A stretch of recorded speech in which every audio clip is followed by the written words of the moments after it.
Start with is why I love trees so much. And for me, it was very early. Literally when I was 5 years old, I remember, well, I just knew at 5 years old that my whole life was going to revolve around caring for trees. And it stemmed from, we lived in Idaho at the time. My dad worked for the U.S. Forest Service, and we were up cutting some firewood on this mountain. And it was a clear cut where they had just done a big log clearing operation. So all the trees around us were down or already gone. But what that did was open up this huge expansive view of tens of thousands of acres. And I had no idea that the world was so big or that there were so many trees. And my dad made the offhand comment that, oh, part of what I do at work is take care of everything you can see. And I thought, wow, one, my dad must be really cool because he takes care of the whole world. But two, that I knew I wanted to do that too. And so from the age of 5, I knew that my career choices were always going to revolve around trees. So we moved to Indiana. So the only tree place in Indiana to go to school was Purdue. So I went to Purdue, got a degree in forestry. Then went down to North Carolina to work with Davey Tree Company. Purdue taught you how to manage big groups of trees in forestry, how to manage forest. But I wanted to know how an individual tree really worked. So I worked for Davey Tree taking care of individual trees like in people's yards for a few years.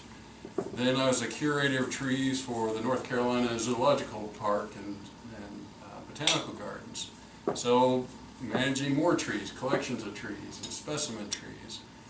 Then my wife and I wanted to move back to Indiana, so I became the city forester of Indianapolis, again, taking care of more trees. Then 10 years ago, I became the executive director of Acres Land Trust, and lo and behold, what we do is preserve natural areas. So a lot of forest. So again, taking care of trees. And so my whole life has really been molded by taking care of trees. And so I climb trees, I'm always around trees, I'm always thinking about trees, caring for trees. Trees literally are a daily occurrence for me and my whole life, my whole interaction. And what I've noticed, even from a young age, is that trees are really efficient things. They behave very well. They don't take up extra resources, they make do with what they have.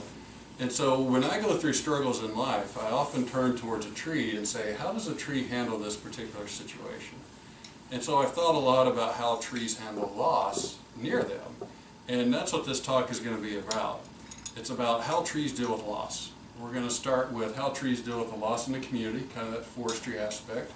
And then we're going to get into a more intimate loss of how does a tree deal with the loss of a tree that's right beside it. So again, as I've been watching and studying and just being around trees for 42 or 43 years, however old I am, this isn't something that I just happened to notice one day, I guess is what I'm saying, is trees and I have a very intimate relationship, and I've really admired how they operate, how they do what they do makes sense to me. And so I'm going to try to explain a little bit of that tonight, and so how trees deal with loss. But I wanted to start with something simpler, something that we all remember from elementary school, I'm sure, how trees grow and how trees record their growth. So if you look at the growth rings of a tree,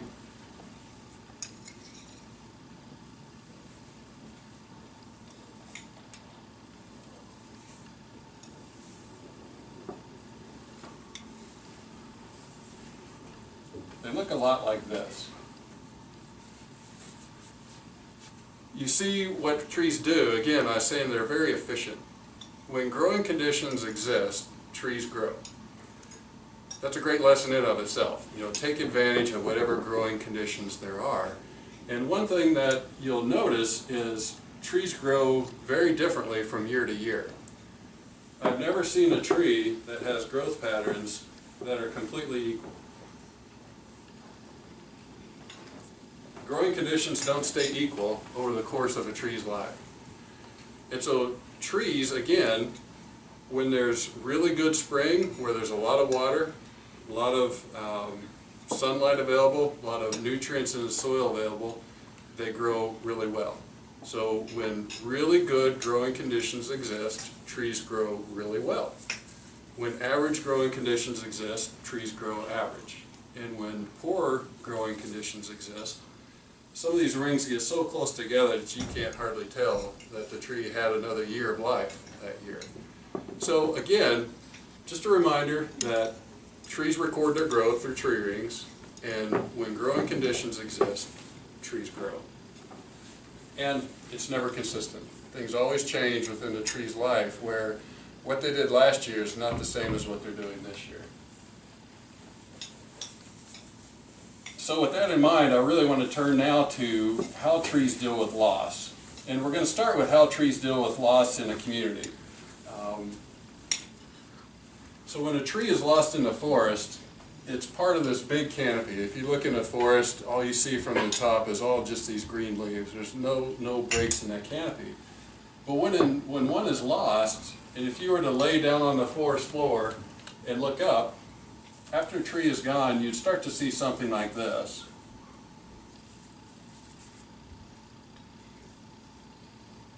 All these are the trees that are remaining, coming in from the sides.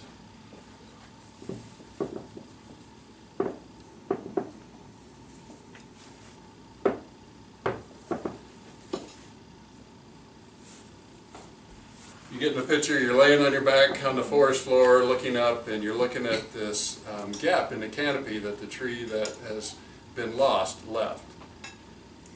What's really neat in a forest environment is every tree that's here is the shape they are because of the tree that was lost.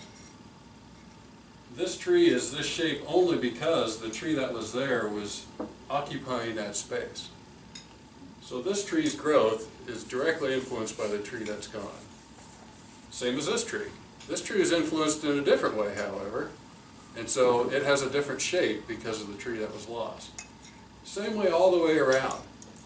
Every single tree that surrounded the tree that was lost was influenced by the tree. It affected how they grew, how they did life. No tree that had contact with that tree was not affected by that tree.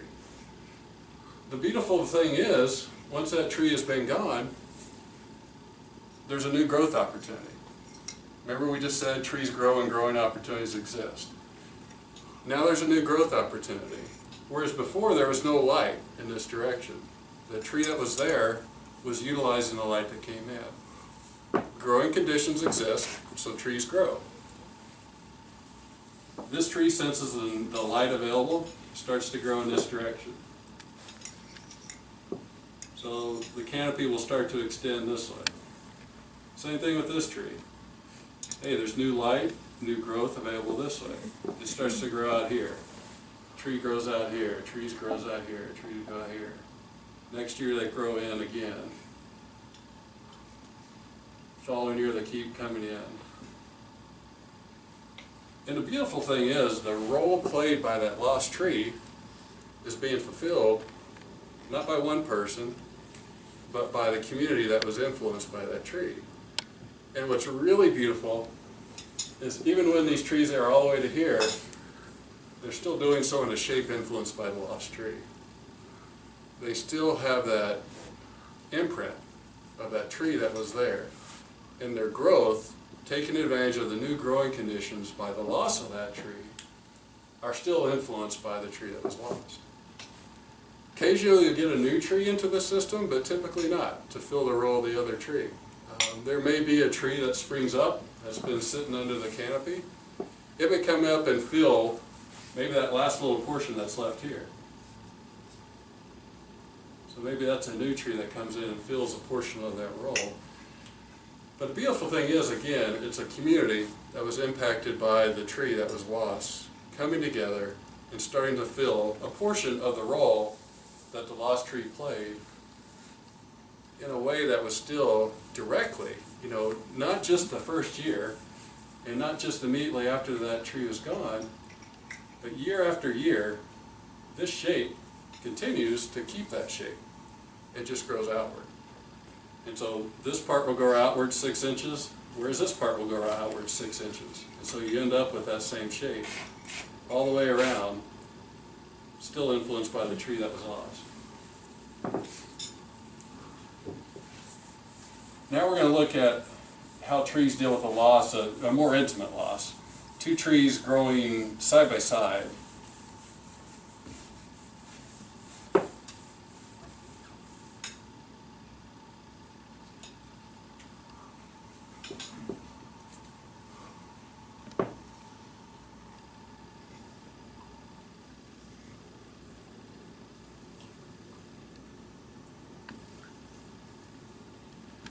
So when you get two trees growing side by side,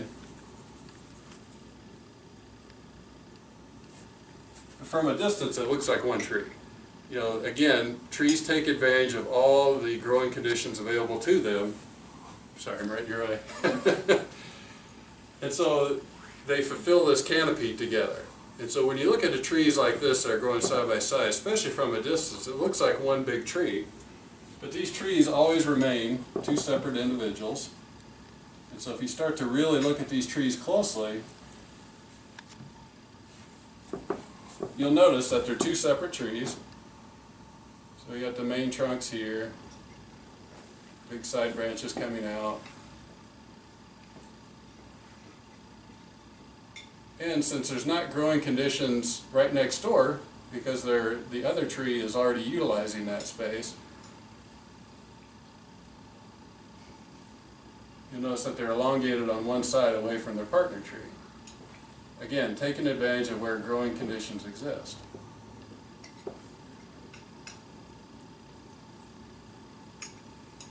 So, just as in the forest conditions, trees grow as efficiently as they can. Trees have to optimize their structure. That's a lot of weight, that's a lot of material you have to put way up in the air, and so they have to be balanced. And so trees always seek a balance of weight, a balance of nutrients versus how much leaves they have, and strength versus flexibility. So trees are always striving for this balance. And so when two trees grow next to each other, they rely on that other person for a lot of the effort, a lot of the balance. And there's no growing conditions on the other side, so they go where growing conditions exist. However, when one of the trees is lost,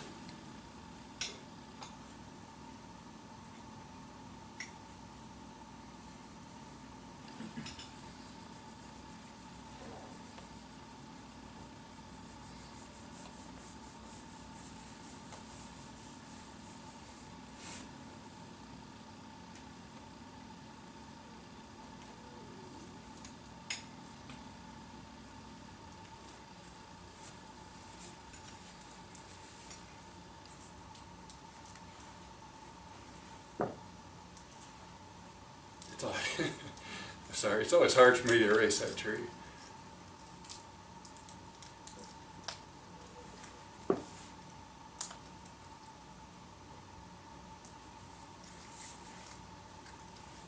So, once you have a loss of a tree that you've been growing beside for years, this is what happens. There's some obvious issues that this tree, obvious differences. Things are very different than they were just a day ago. This tree has been used to this tree growing next to it. It's relied on it. It's the shape that it is because of the tree that's next to it. So the one thing that's most obvious is there's a lot of imbalance. Something's not right anymore. So, what do trees grow? What do trees do when they get new growing conditions? Trees grow. So this tree's got a lot of work to do. It's obvious that it's imbalanced in many different ways. Things have dramatically changed. So it grows. If we were to look at a cross-section of this tree, up until this loss occurred, it would look a lot like this.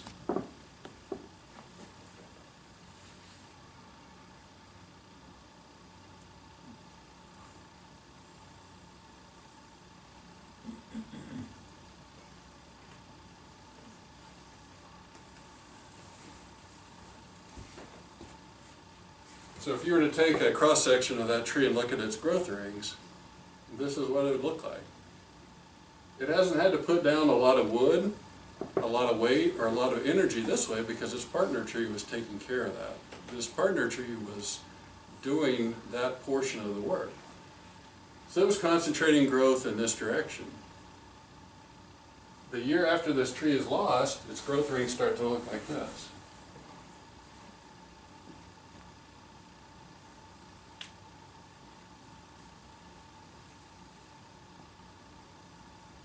Third year, fourth year,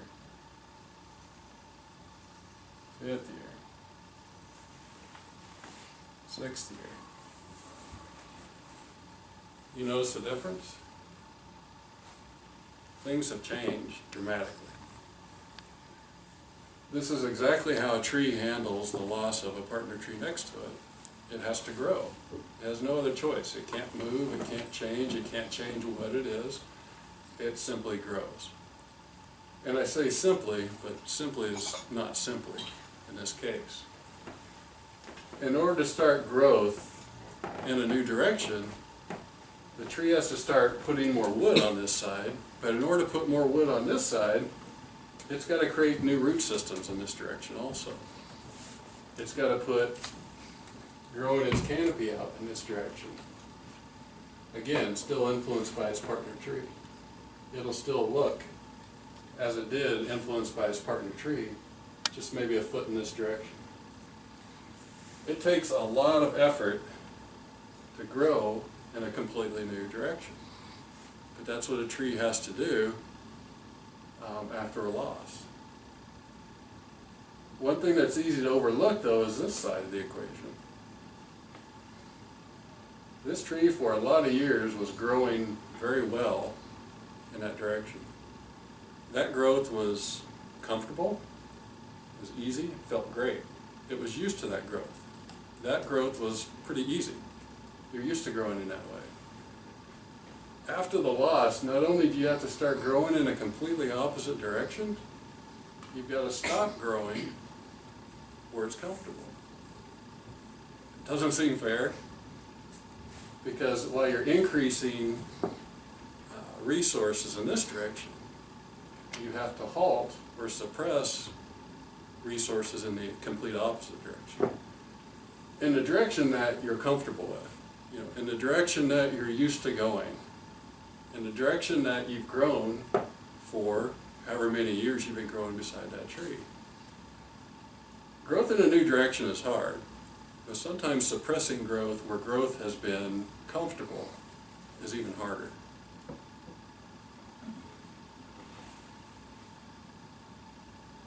Similarly, again, this tree is facing things it's never faced before.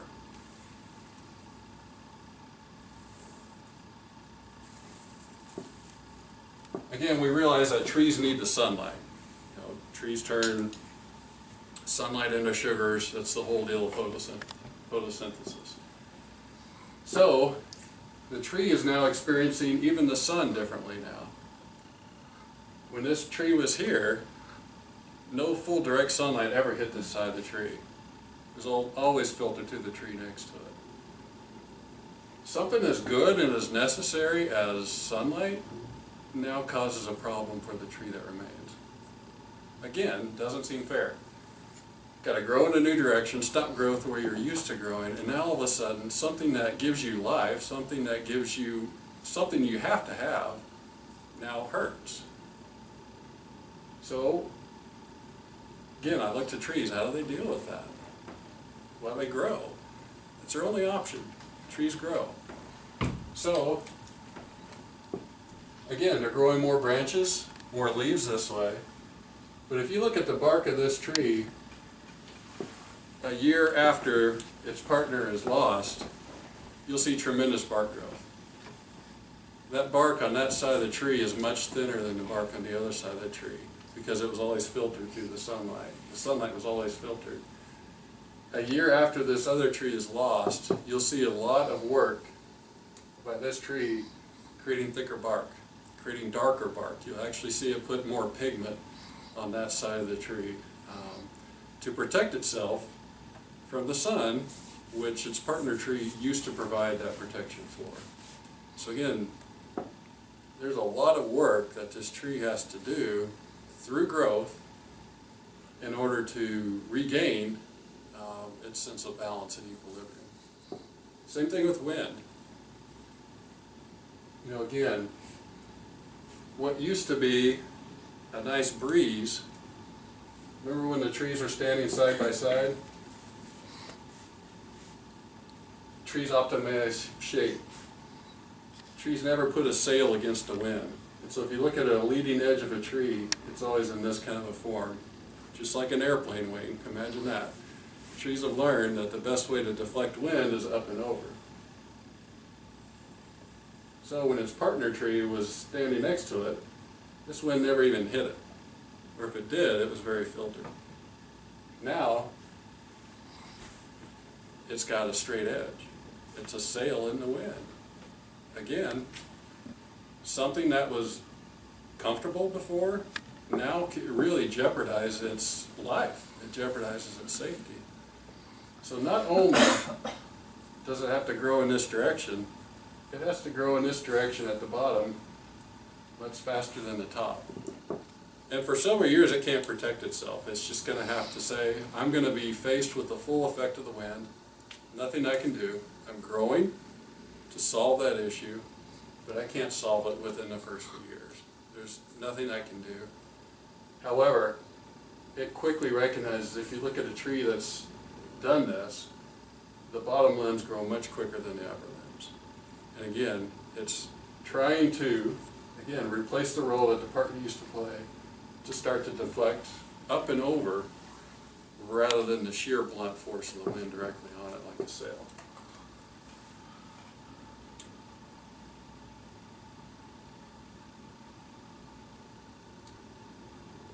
So again, trees grow, that's their choice. That's their only choice to deal with the loss next to them. After several years of growth like this tree's starting to expand outward at the bottom. That's given it a little bit of wind load, and it's also given it more weight distribution. So eventually, the growth rings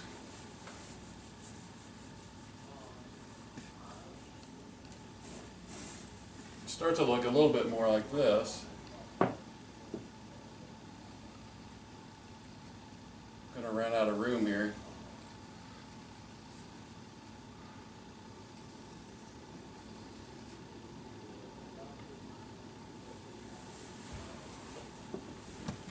But over time, after years, normally decades, worth of growth in reaction to the loss, the tree once again has the ability to grow in all directions.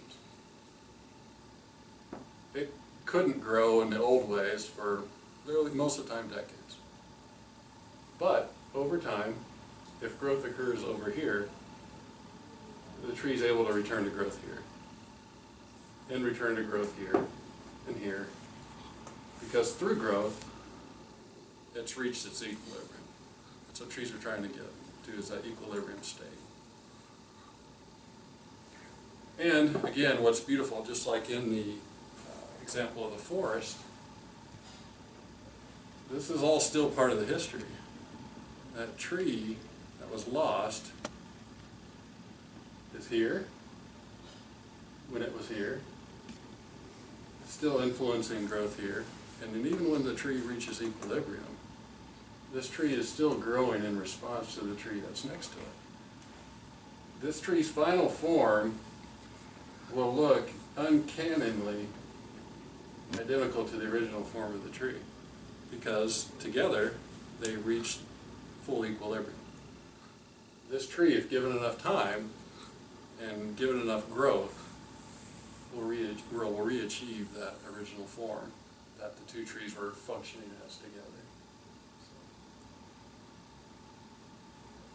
As I said before, I love trees' wisdom.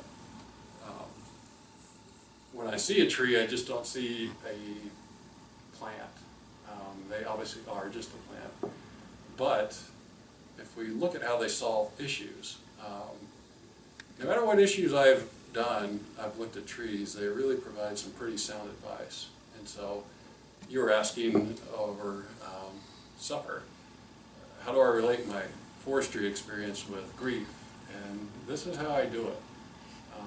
I really see how trees deal with loss as a fairly good model of how I could at least try to go about it.